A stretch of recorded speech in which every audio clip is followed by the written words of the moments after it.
तो कहानी की शुरुआत होती है जर्मनी के एक छोटे से द्वीप हेल्गोलैंड को दिखाते हुए, जहां 513 लोग अपनी जिंदगी गुजार रहे थे क्योंकि पूरी दुनिया में एक खतरनाक वायरस फैल गया था, जिसकी वजह से काफी सारे लोग मारे गए और जो बचे हुए लोग हैं वो ज़ॉम्बीज बन गए। इन ज़ॉम्बीज से बचने के लिए ये लोग हेल्गोलैंड आइलैंड पर आ गए और यहाँ धीरे धीरे इन 513 लोगों ने अपनी एक सोसाइटी बना ली और खेती वगैरह करके अपनी जिंदगी गुजारने लगे। लेकिन खाने पीने का सामान काफी कम था, इसलिए इस आइलैंड पर केवल 513 लोग ही रह सकते थे और अगर एक भी मेंबर यहाँ बढ़ गया तो इन लोगों को काफी दिक्कत हो सकती थी। इसलिए जब भी इस आइलैंड पर कोई बच्चा पैदा होता था तब वोटिंग के जरिए उस इंसान को चुना जाता था जो अपनी जान दे सके, ताकि आइलैंड पर लोगों की आबादी कंट्रोल में रह सके। वहीं अब हम एक बोर्ड पर सभी सर्वाइवर के नाम के आगे कुछ पॉइंट्स लिखे हुए देखते हैं जो इन्हें तब मिलते हैं जब ये कोई अच्छा काम करते हैं और इस तरह इनका नाम ऊपर बढ़ता रहता है। लेकिन अगर किसी इंसान ने गलत काम किया तो उसका नाम नीचे चला जाता है। इस आइलैंड के लोगों को मैनेज करने के लिए काउंसिल कमेटी भी है जिसकी सुपीरियर बिएट्रिस नाम की एक लेडी होती है। इसके बाद हमें 15 साल आगे की कहानी को दिखाया जाता है जहाँ पूरे शहर के लोग एक हॉस्पिटल में आए हुए होते हैं क्योंकि आज एमिली नाम की एक लड़की अपने बच्चे को जन्म देने वाली है। इस पूरे सीन को लोला नाम के एक रिपोर्टर अपने कैमरे में रिकॉर्ड कर रहे थे। अब रूल के हिसाब से जब कोई बच्चा पैदा होता है तो किसी दूसरे इंसान को अपनी जान देनी होती है, इसलिए एमिली के पिता खुद अपनी जान देने का फैसला करते हैं और एक चट्टान से कूद जाते हैं। वहीं हॉस्पिटल में एमिली एक बच्चे को जन्म देने के बाद दूसरे बच्चे को भी इस दुनिया में ला रही होती है क्योंकि उसे जुड़वा बच्चे पैदा हुए थे।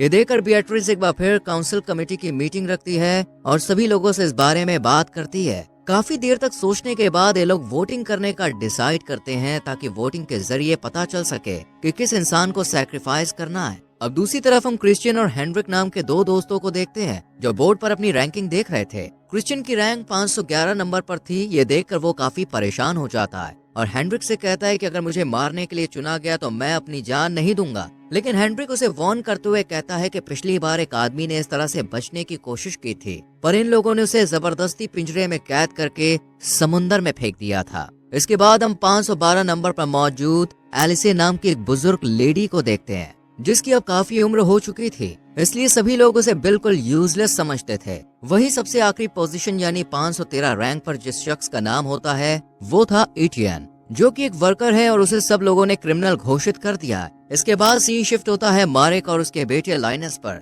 ये दोनों एक लैब में उसी वायरस की वैक्सीन बनाने की कोशिश कर रहे थे। वहीं दूसरी तरफ हम जूडिथ नाम की एक लेडी को देखते हैं जो यहाँ के अथॉरिटीज में से एक थी। कुछ देर के बाद वो मारेक के साथ शहर के सभी लोगों को दवाइयाँ देने के लिए जाती है और जब ये दोनों एटियन के घर पहुँचते हैं तब इन्हें देखकर एटियन की वाइफ लीसा जूडिथ पर गुस्सा करने लगती है और उससे कहती है कि उसकी वजह से एटियन जैसा एक हार्ड वर्किंग इंसान लिस्ट में आखिरी रैंक पर आया है और इसलिए इन्हें सजा के तौर पर राशन भी कम मिलता है। ये सुनकर जूडिथ उसे जवाब देते हुए कहती है कि एटियन ने दवाई चोरी की थी इसलिए उसे क्रिमिनल माना गया है। लेकिन लीसा उसे समझाने की कोशिश करती है कि वो सिर्फ मेरे लिए दवाई चोरी कर रहा था क्योंकि डॉक्टर ने उसे दवा देने से मना कर दिया था। इसके बाद सीन शिफ्ट होता है एमिली पर जो अपने कमरे में सो रही थी। तभी यहाँ एलिसी आकर चुपचाप उसके बच्चे को उठाकर अपने साथ ले जाने लगती है पर तभी एमिली की आंख खुल जाती है और वो जल्दी से उससे अपना बच्चा छीन लेती है क्योंकि उसे लग रहा था कि एलिसे वोटिंग के चक्कर में उसके बेबी को नुकसान पहुंचाना चाहती है, पर वो उससे कहती है कि मैं ऐसा कभी नहीं करूंगी। इधर मारेक अपने लैब से दवाई छुपा कर लाता है और उसे लोरे नाम की एक लेडी को दे देता है, पर उसे ये सब करते हुए जूडिथ देख लेती है, इसलिए वो जल्दी से सुपरमार्केट में मौजूद बिएट्रिस के पास जाती है और मारेक ने जो किया वो सब बता देती है। पर बिएट्रिस उसे कहती है कि तुम ये बात किसी को मत बताना क्योंकि इस वक्त हमें मारेक की जरूरत है, लेकिन एक दिन हम उसे सजा जरूर देंगे और उसके बाद मैं उसकी जगह तुम्हें दे दूंगी। इन दोनों की ये सब बातें क्रिश्चियन और हेनरिक भी सुन रहे होते हैं कि तभी यहाँ पर एक बच्चा गिर जाता है और उसका सारा सामान टूट जाता है। ये देखकर हेनरिक को एक आइडिया आता है और वो क्रिश्चियन से कहता है कि यही रैंक बढ़ाने का सबसे अच्छा मौका है, तुम जल्दी से जाकर उस बच्चे की मदद करो ताकि लोगों की नजरों में तुम ऊपर उठ सको। हेनरिक की बात मानकर क्रिश्चियन भी ऐसा ही करता है और उस लड़के को अपना खाना दे देता है। जब बिएट्रिस उन्हें ऐसा करते हुए देखती है तो उसे काफी खुशी होती है, इसलिए वो हेनरिक और क्रिश्चियन को एक्स्ट्रा पॉइंट्स देने का ऐलान करती है। तभी हेनरिक की नजर एटियन और लीसा पर पड़ती है जो किसी स्टोर में आए हुए थे।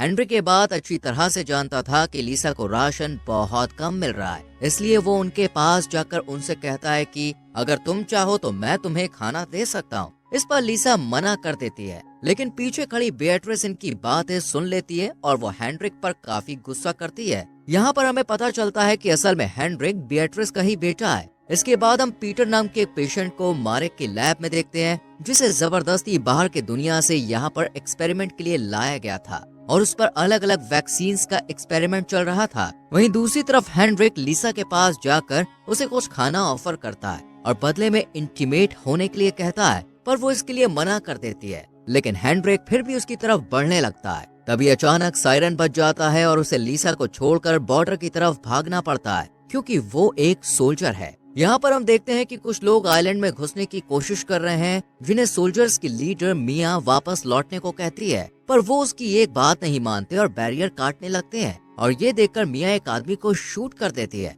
और फिर सभी लोग वापस जाने लगते हैं। लेकिन हेनरिक अपने मजे के लिए एक एक करके सभी को शूट कर देता है। अब वोटिंग का दिन आ जाता है और सभी लोग एटीएन के खिलाफ वोट करते हैं, यानी अब उसे अपनी जान देनी होगी। पर लीसा ऐसा बिल्कुल नहीं चाहती थी, इसलिए वो हॉल में बैठे हुए सभी लोगों से कहती है कि मेरा हस्बैंड बेगुनाह है, बस वो तो मेरे लिए दवाइयाँ ला रहा था। साथ ही इस बात का भी खुलासा करती है कि उसने हेनरिक को मारने के लिए वोट किया था, क्योंकि उसने खाने के बदले लीसा के साथ इंटीमेट होने की बात कही थी। ये सुनकर हॉल में जितनी भी लेडीज मौजूद होती हैं, वो हेनरिक के खिलाफ बोलने लगती है। इसलिए बेट्रिस को ना चाहते हुए भी हेनरिक को आइलैंड से निकालना पड़ता है। इसके बाद सीन शिफ्ट होता है लैब पर, जहाँ ज्यादा एक्सपेरिमेंट की वजह से अब पीटर की मौत हो चुकी थी। ये देखकर मारेक को काफी बुरा लगता है और वो उसकी डेड बॉडी को जलाने के बाद अपने घर आ जाता है। यहाँ उसका बेटा लाइनस उससे मिया की टीम के साथ मेनलैंड यानी बाहर की दुनिया में जाने के लिए कहता है, पर मारेक इसके लिए मना कर देता है। लेकिन लाइनस उसकी एक नहीं सुनता और अगले ही दिन कुछ सोल्जर्स के साथ बायो सूट पहनकर उनकी बोट पर चला जाता है। अब उनके साथ हेनरिक भी था, जिसे ये लोग सजा के तौर पर बाहर छोड़ने के लिए जा रहे थे। और कुछ देर के बाद ये मेनलैंड पर भी पहुंच जाते हैं, जिसके बाद एक सोल्जर हेनरिक से कहता है कि वह बोट से उतरकर नीचे चला जाए, पर वो ऐसा करने के लिए तैयार नहीं था। ये देखकर हांस नाम का एक सोल्जर गुस्से में उसे एक जोरदार मुक्का मारता है, क्योंकि उसकी बहन के साथ भी हेनरिक ने गलत काम किया था, और फिर वो जल्दी से यहाँ से भाग जाता है। दूसरी तरफ आइलैंड पर बिएट्रिस अपनी एक एम्प्लॉय के साथ वाटर सप्लायर के एक चीफ इंजीनियर से मिलने के लिए जाती है, क्योंकि पानी का मीटर खराब हो चुका था। बिएट्रिस जब उस इंजीनियर से बात कर रही होती है, तब उसकी एम्प्लॉय की नजर एक रेडियो पर पड़ती है, जिसे देखकर वो थोड़ी हैरान हो जाती है, क्योंकि इस आइलैंड पर रेडियो रखना इल्लीगल था। अब चीफ मीटर को ठीक करने के बाद बिएट्रिस अपनी वाइफ को भी इस आइलैंड पर लाने की रिक्वेस्ट करता है, लेकिन वो मना कर देती है। इधर सभी सोल्जर लाइनस को बोर्ड पर रुकने की कहकर पूरे शहर में घूमने के लिए निकल जाते हैं, जहां उनकी मुलाकात अर्ल नाम के एक आदमी से होती है। ये सोल्जर्स उसे खाने का कुछ सामान देते हैं और इसके बदले में अर्ल इन्हें 2 बड़े बड़े बॉक्सेस और कुछ दवाइयां देता है। वहीं दूसरी तरफ लाइनस, जो कि इन सभी सोल्जर का बोर्ड पर इंतजार कर रहा था, लेकिन वक्त बीत जाने के बाद भी ये जब नहीं आते, तो वो बोट से उतरकर आसपास घूमने के लिए चला जाता है, जहां उसकी मुलाकात मोजिक नाम के एक आदमी से होती है। वो लाइनस को एक दवाई की बोतल देकर कहता है कि मेरे पास एक शिप है जिसमें ऐसी कई सारी दवाइयां हैं, तुम अगर इन्हें पीना चाहते हो तो मैं तुम्हें दे सकता हूँ। ये सुनकर लाइनस मोजिक के साथ उसके शिप पर चला जाता है, जहाँ मोजिक उसे काफी सारी दवाइयां दिखाता है, पर वो लाइनस के सामने एक शर्त रखता है और उससे कहता है कि इनके बदले तुम्हें मुझे और मेरे दोस्तों को अपने आइलैंड पर लेकर जाना होगा। जिसके बाद बोट से काफी सारे लोग बाहर निकल आते हैं। ये देखकर लाइनस बिना टाइम वेस्ट किए फौरन यहाँ से भाग जाता है। इधर ये सभी सोल्जर बोट की तरफ आ रहे होते हैं कि तभी एक आदमी आकर एक सोल्जर पर अटैक कर देता है, लेकिन सही वक्त पर बाकी सोल्जर उसे शूट करके मार देते हैं और किसी तरह बोट तक पहुँच जाते हैं। पर यहाँ लाइनस मौजूद नहीं होता है। इससे पहले कि ये उसे ढूंढ पाते, काफी सारे सिटीजन इनकी तरफ आने लगते हैं, जिस वजह से ये लोग लाइनस को लिए बिना ही फौरन यहाँ से निकलने लगते हैं। पर बोट की आवाज सुनकर लाइनस जल्दी से शिप से बाहर निकल आता है और भागते हुए बोट पर कूद जाता है, पर उसके पीछे पीछे मोजिक भी आ जाता है, जो बोट पर चढ़ने की कोशिश करता है, लेकिन सोल्जर उसे शूट करके मार देते हैं कि तभी उनकी नजर लाइनस के सूट पर जाती है, जो कि अब फट चुका था। उसके फटे हुए सूट को देखकर सोल्जर्स को लगता है कि कहीं वो इन्फेक्टेड ना हो गया, इसलिए वो उसे एक इंजेक्शन देकर यहीं बेहोश कर देते हैं और आइलैंड पर वापस लाने के बाद उसे लैब में क्वारंटीन कर देते हैं। इसके बाद यहाँ मारेक अपने बेटे से मिलने के लिए आता है। तब लाइनस उसे मोजिक द्वारा दी गई दवाई दिखाता है और उसे जो कुछ भी शिप पर हुआ वो सब बता देता है। ये सुनकर मारेक जल्दी से उस दवाई को टेस्ट करता है और उसे पता चलता है कि ये असली वैक्सीन है, इसलिए वो बिएट्रिस के पास जाकर उसे दोबारा अपने सोल्जर्स को उस शिप पर भेजने के लिए कहता है, ताकि ज्यादा से ज्यादा दवाई को यहाँ लाया जा सके। पर बिएट्रिस इसके लिए मना कर देती है क्योंकि पिछली ट्रिप में उसका बहुत ज्यादा नुकसान हो गया था। इधर हम मेनलैंड में अर्ल के गार्ड्स को देखते हैं, जहां उन्हें पानी में मॉजिक की लाश मिलती है और उसके हाथ में उन्हें एक दवाई की बोतल भी मिलती है, जिसे देखने के बाद अर्ल अपने गार्ड्स को ऐसी और दवाइयां ढूंढने का ऑर्डर देता है। वहीं दूसरी तरफ हम हेनरिक को देखते हैं, जो शहर में इधर उधर भटक रहा था। तभी उसे रास्ते में वेल्मा नाम की एक लेडी दिखाई देती है, जो लोगों को कुछ न कुछ देकर उनकी मदद किया करती थी। हेनरिक उसके पास जाकर उससे फ्लर्ट करने लगता है और वेल्मा उससे खुश होकर उसे अपने असिस्टेंट के तौर पर रख लेती है। इसके बाद वेल्मा हेनरिक को एक थिएटर में लेकर जाती है, जो कि असल में उसका घर था। इसके बाद वो हेनरिक के सामने बार बार अर्ल का नाम लेने लगती है, जिस पर वो उससे अर्ल के बारे में पूछता है, लेकिन वेल्मा उसे कुछ नहीं बताती है। जैसी रात होती है, हेनरिक मौका मिलते ही वेल्मा को मार देता है और उसका सारा सामान लेकर यहाँ से निकल जाता है। दूसरी तरफ बिएट्रिस लीसा से मिलने के लिए जाती है और उसे एक जॉब ऑफर करते हुए कहती है कि अगर तुम मुझे इस शहर की सारी जानकारी लाकर दोगी तो इसके बदले मैं तुम्हें और तुम्हारे हस्बैंड को एक अच्छी जिंदगी दे सकती हूँ। ये सुनकर लीसा बहुत ज्यादा खुश हो जाती है और इस जॉब के लिए मान जाती है, पर असल में ये सिर्फ बिएट्रिस का एक प्लान था। इधर लैब में लाइनस की जगह अब जूडिथ को काम में लगा दिया जाता है और जब वो अर्ल के द्वारा दिए गए उन 2 बड़े बॉक्सेस को खोल कर देखती है तो उसमें एक आदमी और एक लेडी को कैद करके रखा गया होता है, जिन पर अब मार्क वैक्सीन का एक्सपेरिमेंट करने वाला था। इससे पहले कि वो कुछ कर पाता, यहाँ लैब में एक सोल्जर की डेथ हो जाती है और उसके पूरे शरीर पर लाल निशान बन जाते हैं, यानी वो वायरस से इन्फेक्टेड हो चुका था। वहीं जब लाइनस अपनी बॉडी को देखता है तो उसे भी सेम वैसा ही निशान नजर आते हैं, जिन्हें देखकर वो बहुत ज्यादा डर जाता है, लेकिन इसके बारे में किसी को नहीं बताता है। इसके बाद हम काउंसिल की एक मीटिंग को देखते हैं, जहां बिएट्रिस उस पेशेंट की मौत का जिम्मेदार मिया को ठहराते हुए कहती है कि उसने अपनी टीम को सही तरह से प्रोटेक्ट नहीं किया था, इसी वजह से वो सोल्जर इन्फेक्टेड हो गया। इसलिए बिएट्रिस उसके 100 पॉइंट्स कम कर देती है और उसे सजा के तौर पर जेल में काम करने के लिए भेज दिया जाता है। तभी इसी हॉल में मौजूद लोला की बेटी फियोना अचानक खांसने लगती है, जिसे देखकर सभी को लगता है कि शायद वो भी वायरस से इन्फेक्टेड हो गई है। इसलिए सभी लोग यहाँ से भाग जाते हैं, पर असल में फियोना प्रेग्नेंट थी, लेकिन उसकी अभी तक शादी नहीं हुई थी, इसलिए उसके बच्चे को इल्लीगल माना जाएगा। इसी डर की वजह से वो अपने बॉयफ्रेंड टॉम के पास जाती है, पर टॉम उसे वादा करते हुए कहता है कि वो उसका और उसके होने वाले बच्चे का ख्याल रखेगा। जिसके बाद हमें लैब का सीन दिखाया जाता है, जहां एक्सपेरिमेंट की वजह से अब उन दोनों पेशेंट्स की हालत बहुत ज्यादा खराब हो रही थी और इन्हें देखकर मार्क जूडी से कहता है कि हमारे पास ज्यादा वक्त नहीं है, इसलिए हमें जल्द से जल्द वैक्सीन बनानी ही होगी।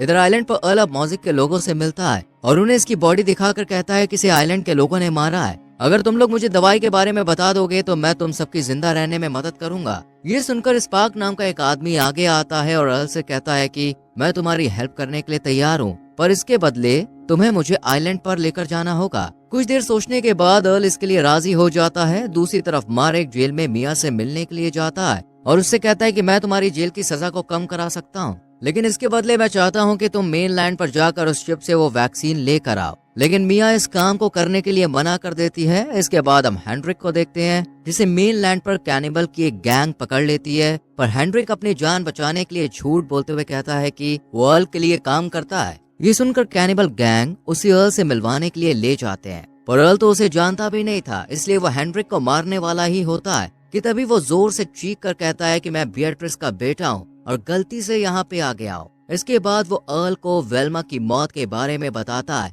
कि वो वायरस की वजह से मारी जा चुकी है, लेकिन अर्ल पहले से ही सारी सच्चाई जानता था, इसलिए वो हेनरिक से कहता है कि तुम्हें आइलैंड से निकाला गया था और वेल्मा की मौत की वजह वायरस नहीं बल्कि तुम हो, तुमने उसकी जान ली है। ये सुनकर हेनरिक के पसीने छूट जाते हैं, क्योंकि वो समझ चुका था कि उसके साथ बहुत बुरा होने वाला है, इसलिए वो अपनी जान बचाने के लिए आइलैंड के सभी सीक्रेट्स और डोर्स के बारे में अर्ल को बता देता है, जिससे खुश होकर वो हेनरिक को मारने का इरादा कैंसिल कर देता है। वहीं अब हम एक काउंसिल मीटिंग को देखते हैं, जहां वाटर सप्लायर के इंजीनियर की वाइफ काइसो का इंटरव्यू लिया जाता है, क्योंकि उसे दवाइयों के बारे में बहुत ज्यादा जानकारी थी। लेकिन तभी कमेटी मेंबर्स को पता चलता है कि एक दूसरी कैंडिडेट ने भी इंटरव्यू के लिए अप्लाई किया है, जिसका नाम जेनियला है। जेनियला असल में एक सर्जन है, इसलिए कमेटी मेंबर काइसो की जगह जेनियला को सिलेक्ट करते हैं और फिर उसे इस आइलैंड पर बुलाया जाता है, पर उसकी शिप में दूसरी गैंग के 2 लोग छुप कर आ जाते हैं। इधर अपनी वाइफ को सिलेक्ट ना होता देख इंजीनियर को बहुत बुरा लगता है, इसलिए वो मेनलैंड पर जाने का फैसला करता है,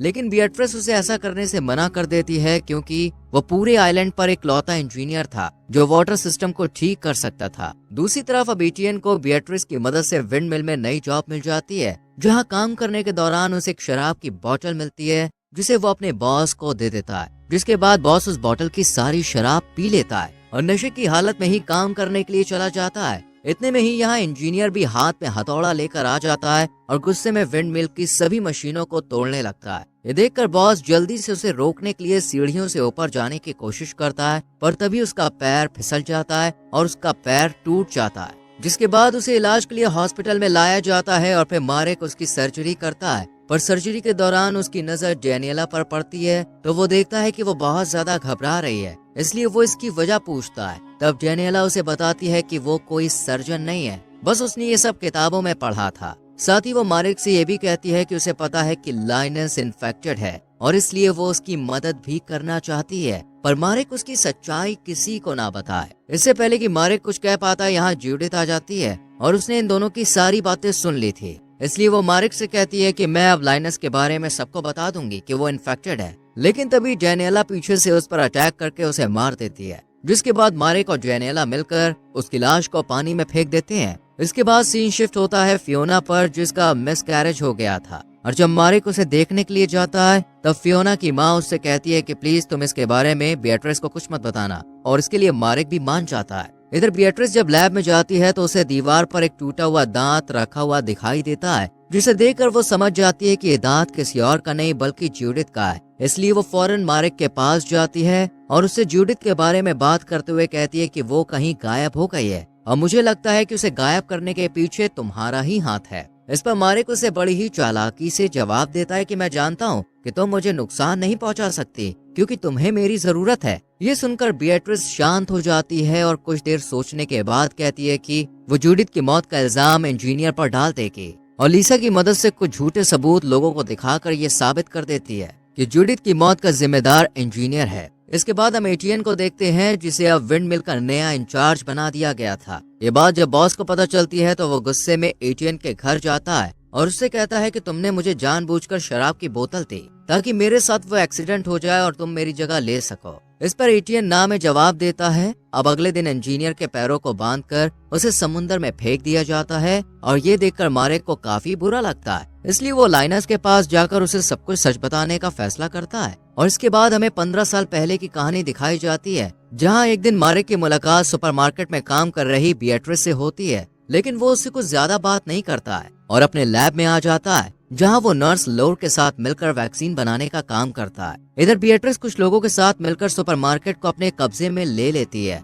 और फिर यहाँ की फार्मेसी को भी अपने अंडर में कर लेती है। वहीं उसकी रिपोर्टर लोला उसका वीडियो रिकॉर्ड कर लोगों के सामने ये प्रूव करने की कोशिश करती है कि बिएट्रिस इस आइलैंड का लीडर बनने के लिए एक परफेक्ट कैंडिडेट है। लेकिन वो ये भी अच्छी तरह से जानती थी कि मारेक इस फार्मेसी में काम करता है और उसके रास्ते में आ सकता है, इसलिए बिएट्रिस उसे एक ऑफर देती है कि वो जो चाहे अपनी मर्जी से दवाई बना सकता है, पर वो उसके खिलाफ खड़ा नहीं होगा। मारेक तो उसकी बात मान जाता है, लेकिन आइलैंड पर जो मेयर था वो उसे अरेस्ट करने के लिए अपने अफसर भेज देता है, पर बिएट्रिस बड़ी ही चालाकी से उसे ही फंसा देती है। इसके बाद सीन शिफ्ट होता है मारेक की वाइफ पर, जो कि मेनलैंड पर रहकर वैक्सीन बना रही होती है कि तभी कुछ गुंडे यहाँ पे आकर उसे मार देते हैं। वहीं दूसरी तरफ बिएट्रिस लोर को आइलैंड की आबादी को कंट्रोल रखने के लिए सिर्फ 513 लोगों को ही यहाँ रखने के लिए कहती है। पहले तो लोर इसके लिए मना करती है क्योंकि उन्हें आधे से ज्यादा आबादी को मारना होगा, लेकिन जब बिएट्रिस उसे धमकाती है तो वो इसके लिए राजी हो जाती है